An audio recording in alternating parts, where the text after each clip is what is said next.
प्रभु यीशु मसीह के नाम में आपको अनुग्रह, शांति और आशीष मिले। 1550 ईस्वी के आसपास की बात है।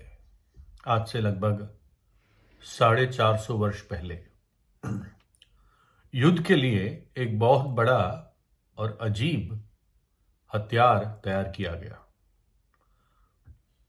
और ये एक बहुत बड़ी तोप थी।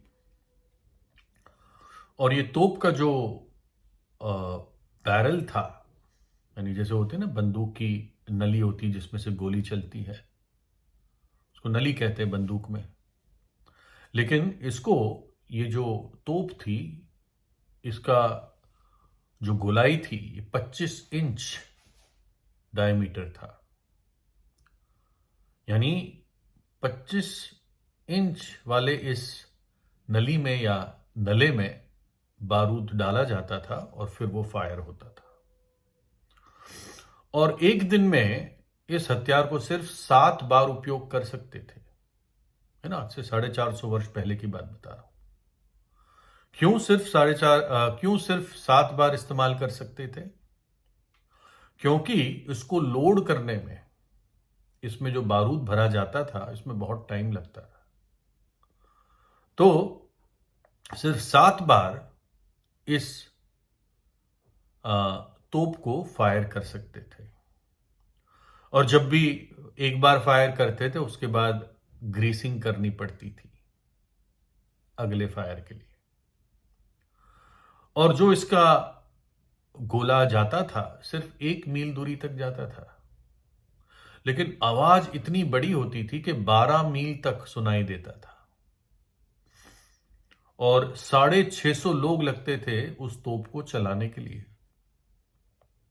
650 लोग। इसमें कोई पहिए नहीं थे और इसलिए अलग अलग तरीके से इस तोप को घसीटते थे। शायद गोल सरियों के ऊपर रखकर इसको रोल कर करके आगे ले जाते थे। और 250 बढ़ाई या मिस्त्री आगे चलते थे, सड़क या ब्रिज ठीक करते हुए, मजबूत करते हुए, ताकि टूट ना जाए जब ये तोप लाई जाए। और इस तोप को एक हंगरी में एक लोहे वाले ने बनाया था।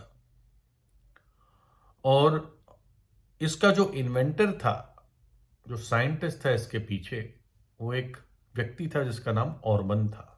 वो भी हंगरी का ही था। और ऑर्बन ने ये तोप मेहमत टू, एक मुगल होगा, उसको उसने गिफ्ट में दिया। और मेहमत टू ने इस तोप का इस्तेमाल किया और कॉन्स्टेंटिनोपल को इसने जीता, जो आज का इस्तांबुल है। लेकिन ये तोप ज्यादा लंबी नहीं चली। क्या हुआ, एक बार ऑर्बन, जो इसका साइंटिस्ट था, बनाने वाला था, उस तोप के पास ही था और वो पूरी की पूरी तोप उड़ गई।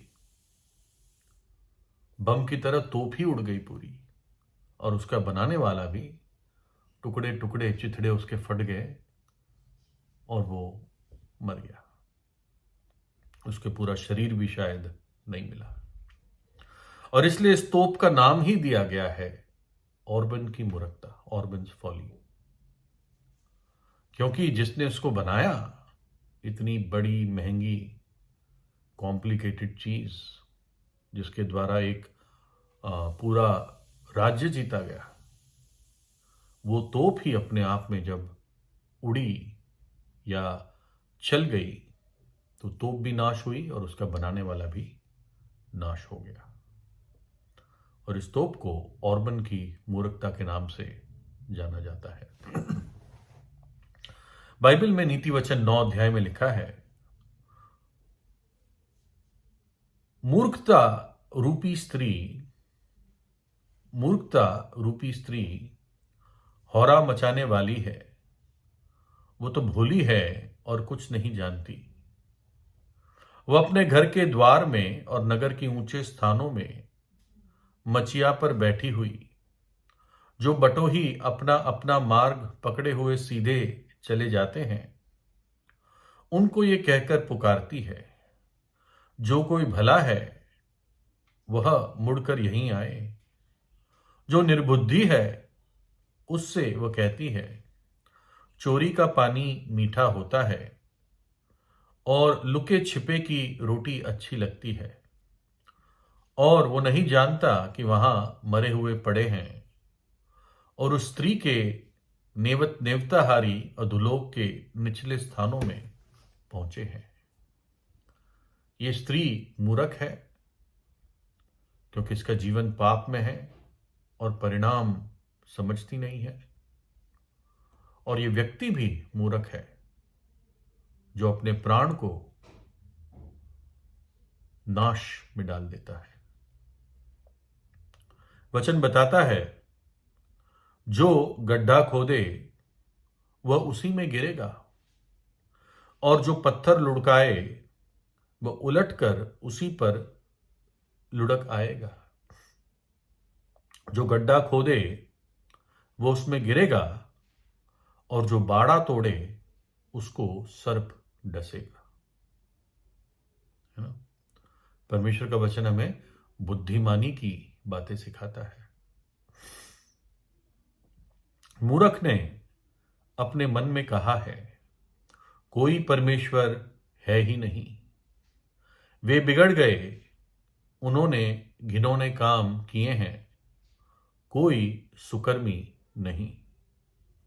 परमेश्वर ने स्वर्ग में से मनुष्यों पर दृष्टि की है कि देखे कि कोई बुद्धिमान, कोई परमेश्वर का खोजी है या नहीं। वे सब के सब भटक गए, वे सब भ्रष्ट हो गए, कोई सुकर्मी नहीं, एक भी नहीं। जब प्रभु यीशु मसीह का जन्म हुआ तो बाइबल बताती है कि पूरब से, शायद बाबुल से या पर्शिया से, फारस से बुद्धिमान लोग ढूंढते ढूंढते यरूशलेम पहुंचे और वहां के राजा से पूछा, कहां है वो जो यहूदियों का राजा जन्मा है। बाइबल कहती है इन व्यक्तियों को बुद्धिमान व्यक्ति बताती है।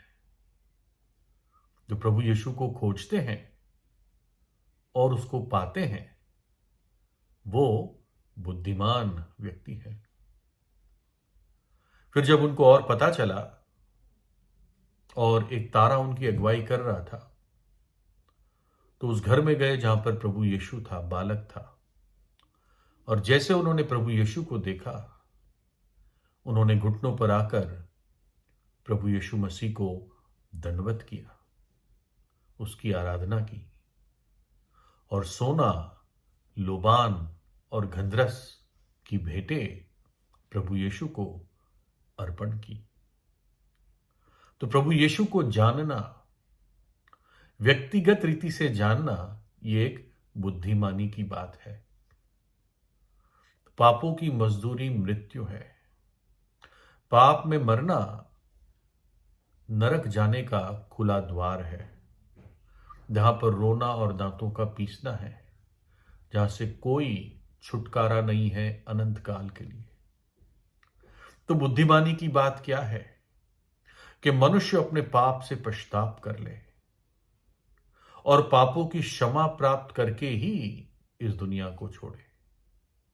और प्रभु यीशु पापों की क्षमा देने के लिए इस जगत में आया। उसने हमारे पापों के लिए अपना प्राण कलवरी के क्रूस पर दिया। हमारे पाप की सजा अपने शरीर में उसने उठा ली और अपना पवित्र लहू हमारे पापों के प्रायश्चित के लिए उसने बहा दिया और मृतकों में से तीसरे दिन जी उठा, युगानुयुग जीवित है। जो अपने पाप को मानकर छोड़ता है, पापों को छोड़ता है, प्रभु यीशु पर विश्वास करता है या करती है, बाइबल कहती है प्रभु यीशु का लहू हमें सब पापों से शुद्ध करता है।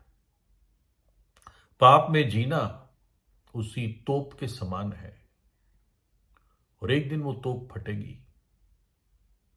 ऑर्बन की भी तोप फटी, उसको मालूम नहीं था। वो घमंड कर रहा था कि मैंने कितने बड़े काम इस तोप से कर दिए, लेकिन उसी तोप ने उसके चिथड़े चिथड़े उड़ा दिए। पाप ऐसा ही है, वो ऑर्बन की मूर्खता है।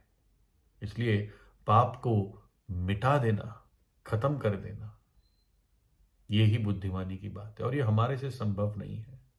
जब प्रभु यीशु को हम अपने हृदय में बुलाते हैं तो प्रभु यीशु इस कार्य को खुद पूरा करता है। तो प्रार्थना कीजिए, प्रभु यीशु से विनती कीजिए, यीशु के नाम को पुकारें। प्रभु यीशु आपको आशीष दे।